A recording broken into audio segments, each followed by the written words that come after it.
Well, doesn't look like anybody's home, and that's because this building is fake. There have been stories that it's a secret passageway down to the depths of New York. Sometimes when you walk by at night, there's like a glow, it's like an orange glow. Many are calling this skyscraper the most terrifying building in the world. I've definitely heard that there's maybe some secret government stuff in there. False facades like this one hiding government facilities are hardly unique throughout the country.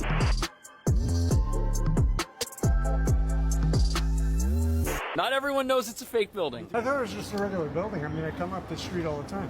That's crazy. You're probably not the only person. No. So this is our first fake building, 58 Joralemon Street. We've got a whole bunch of fake buildings to look at today, a creepy tower with no windows, a former biolab, and they're all here in New York. Others who live in the neighborhood say once they notice the building, they notice some strange sights and sounds. It's like something out of Ghostbusters. Look, it's so famous, it has its own Wikipedia article about how it's fake, and that's how you know it's the real deal. Now, from the outside, it looks like your typical townhouse. You got your townhouse windows, your little townhouse fence, your creepy-looking staircase. But all of this metal here, this should give it away that there's something going on. And the windows are fully blacked out. If you had this tint on your car, the cops would probably arrest you. And look at the door. This thing is not designed to be opened by mere mortals. And honestly, it doesn't really stand out at all. It looks completely normal. There have been stories that it's a secret passageway, that it's an escape route, that it's haunted.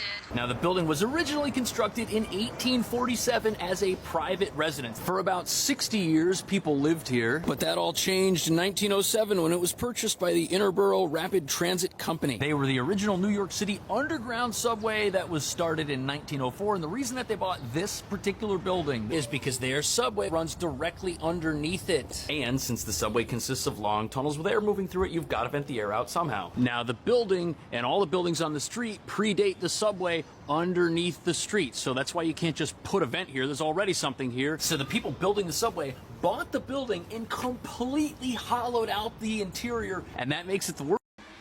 Have you guys ever heard about the fake buildings that are in New York? If you're a New York native, you've heard of this. You've seen it. Well, hold on to your seats, because I got a little information. Now, there's some of these fake buildings, and yes, there's several of them, and it's very, very true.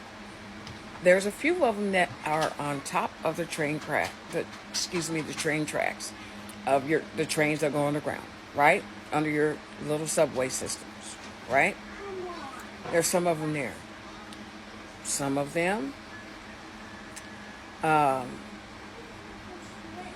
held for trafficking, okay? Some of them have portal doors.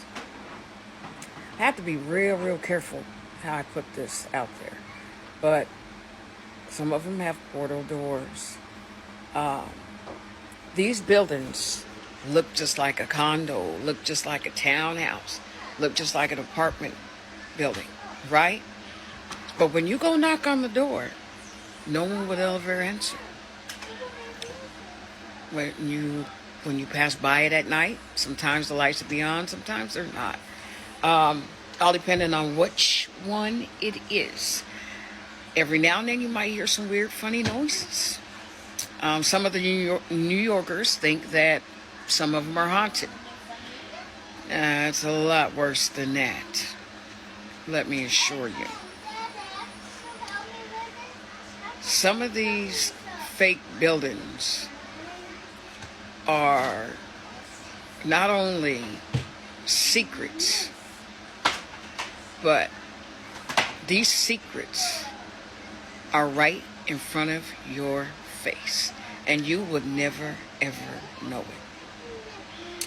There was a guy that broke in to one of these secret, fake buildings, and he told his story.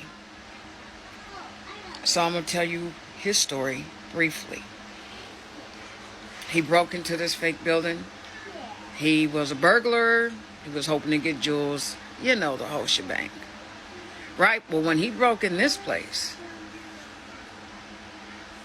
he seen something he shouldn't have seen. He went through the back door, through a window, and it was a plain room. The next room was office-like. And then there was another room that was dim. And this room led to the basement. He went in that room.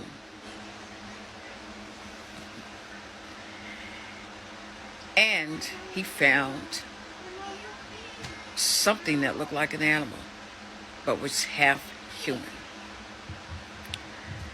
This half human thing walked into a round, like old-fashioned mirror, right? He personally thought it was just another door because the mirror was so tall, right?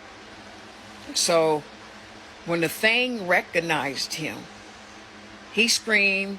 The thing ran through the mirror thing, and he just sat there, which I find so bizarre, right? I would have ran the other way, but anyway, he sat there, and he proceeded like an idiot through this mirror.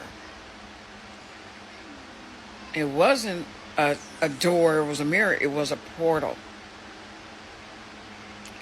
And he came back out. And unfortunately, this guy could not hold this little secret. And he went back. Well, he told his family member, which was his brother, that he was going back. It was like a week later. And he disappeared. He never came back out of that portal. He told his brother, if I never come back, you know where I'm at. Or you know what happened to me. Well, they meddled up those doors and windows and boarded him up. His brother tried breaking in several times. He got arrested. He got charged. He even did 2 years in prison behind this. Because he does not want to stop trying to find out what happened to his brother. But it is so guarded now. And if you're a New Yorker, you probably know which building I'm talking about. Right? You know which building I'm talking about. Because it's like highly secured now. It's like crazy right now.